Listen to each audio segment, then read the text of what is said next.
Hey guys, Scar9 here, welcome back to my channel today, and in this video we're going to be talking about the brand new comic book that Bungie just put out on their website, The Fall of Osiris. Now if you guys don't know what this is, it is a comic book that kind of describes the story leading up into the Curse of Osiris. It is completely free on Bungie's website. I will actually have that linked down in the description. It'll be the first link, definitely check it out. Like I said, it's free. They actually got it like illustrated and done by people who have worked on Marvel comics before, so it's really well done. It's very professional looking, and overall it's a very good story that I suggest you guys read. Now, if you are still here and you're interested in my review or what this means for the Destiny universe as a whole, don't be afraid to share your opinions down in the comment section. I'm very interested to see what you guys thought about all of this as well. So let's just go ahead and jump into the discussion. So what does this mean for the Destiny universe and franchise as a whole?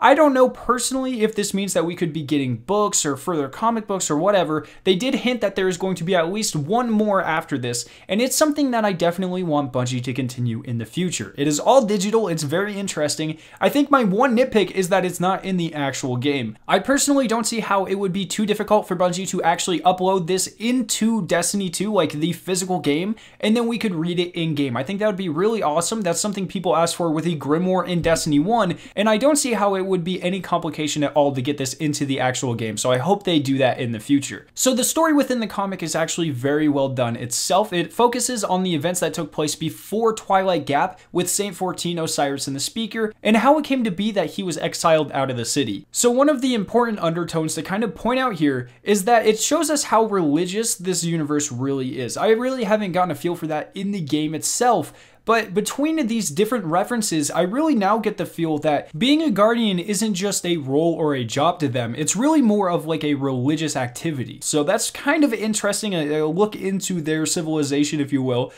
We have Saint 14 calling the Speaker father, even though there's no familial bond. And then also whenever the Speaker finds out that Osiris is spreading, things that he deems to be false or untrue, he calls it an act of heresy. Both very religious sort of references, letting us know that the Speaker was more of like a Destiny 2 version of a pope, rather than just being like the president of the city. And in this case, of course, the Traveler would be their version of a god. So what happens is Osiris decides that he doesn't want to trust all of this, and he wants to investigate some of the enemies that pose the most imminent threats, in his case being the Vex. So he goes, he discovers that they are much more powerful than any of them thought, and that they will never stop coming and attacking and being a consistent threat. And then he also comes to the realization that they are only there because of the Traveler. If the Traveler had never come, yes, Guardians would not have the powers of the light, but billions of people also would not have been massacred by the forces of the Hive, the Fallen, the Vex, and the Cabal. So very quickly, he realizes that people might be worshipping a killer, essentially. So he gets some people to come and start following him unintentionally. They start,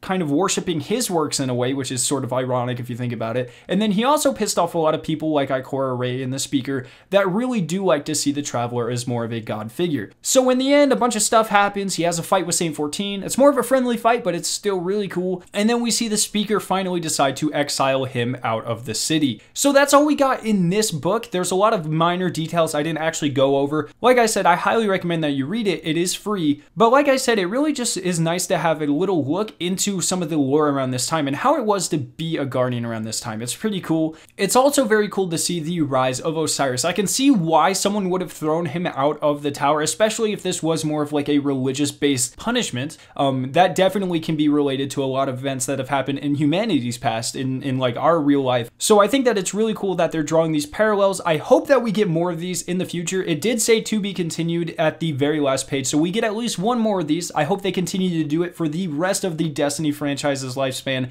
and I hope that we get versions of these not only in-game, but as physical copies. If Bungie decided to sell a limited number of these for like $5 or $10 to support charity on the Bungie.net store, I would definitely pick one up. It's very cool. It's very lore intensive. The art is very well done, and all around I'm very happy they did it, and I hope they continue to do it seriously. So let me know what you guys think about all of this and the story and the lore and everything like that down in the comment section below. Do you wish we got to see more of Saint 14? Do you wish we got to see more of other characters like Zavala or Cade 6 who weren't present? In fact, the only mention of either of them was a name drop of Cade 6. So let me know what you think about all the characters and all that down in the comment section below. I hope you guys did enjoy this video. If you did, make sure to leave a like rating and to share it with your friends. If you are interested in watching watching either of the two videos on screen, you can click their respective annotations to be taken to them. If you are brand new to my channel, make sure to hit the giant version of my logo on screen to be subscribed for more awesome Destiny 2 videos and live streams. Thank you guys so much for watching today, and I will see you in my next video.